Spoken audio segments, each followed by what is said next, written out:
Je m'appelle Mohamed Ould Hassen. Dans mon cœur vit un loup du Moyen Atlas.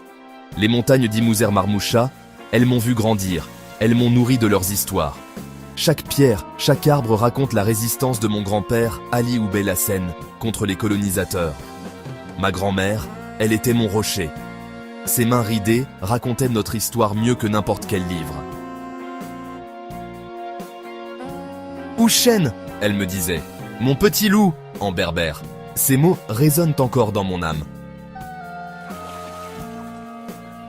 La séparation de ma mère, c'était comme si les montagnes avaient perdu leur sommet, mais le village entier est devenu ma famille. Fadma, Yetou, chacun a pris soin de moi. La forêt était mon terrain de jeu, chaque arbre un ami, chaque ruisseau un secret à découvrir. Je me sentais comme une partie de cette nature sauvage et mystérieuse. Poucha, ma fidèle chienne, elle était mes yeux et mes oreilles dans la nature sauvage. Ensemble, nous explorions les sentiers secrets, bravant les dangers imaginaires.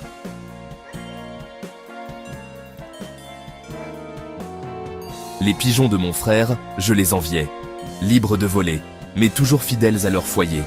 Ces oiseaux m'apprenaient la liberté et l'appartenance. Comme eux, je rêvais de voler haut, tout en restant ancré dans mes racines. Chaque détail de la nature était une merveille à mes yeux. Je passais des heures à observer, à m'émerveiller devant la beauté du monde qui m'entourait.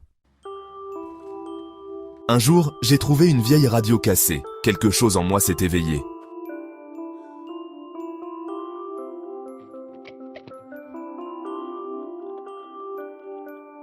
J'ai passé des heures à la démonter, à comprendre chaque fil, chaque circuit.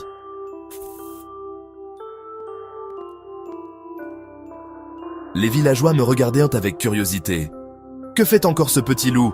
disait-il en riant. « Regardez notre petit génie !» Mais je ne les entendais pas. J'étais perdu dans un monde de possibilités électroniques. Quand elle a enfin fonctionné, j'ai senti que j'avais un pied dans deux mondes. Le loup en moi hurlait de joie, mais il chantait une nouvelle mélodie.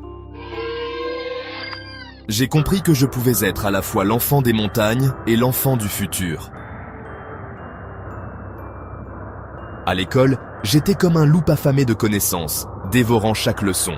Le soir, je rêvais de circuits et d'inventions, tout en écoutant les contes berbères de ma grand-mère.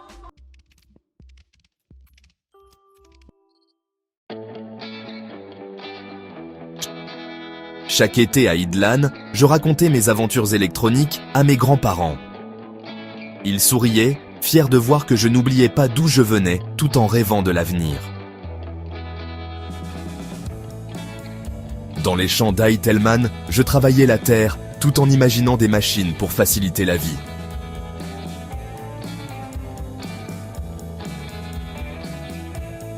Le cybercafé de mon grand frère Driss est devenu ma deuxième maison, un portail vers un monde plus vaste. Mais même là, entouré d'écrans, je sentais l'appel des montagnes, le hurlement du loup en moi.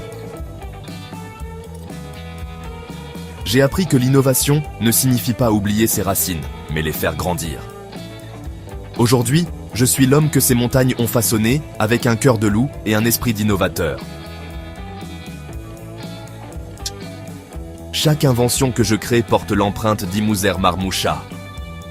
Le Moyen Atlas vit en moi comme un loup silencieux, mais toujours présent. Et dans chaque circuit que je conçois, j'entends le murmure des ancêtres et le chant de l'avenir.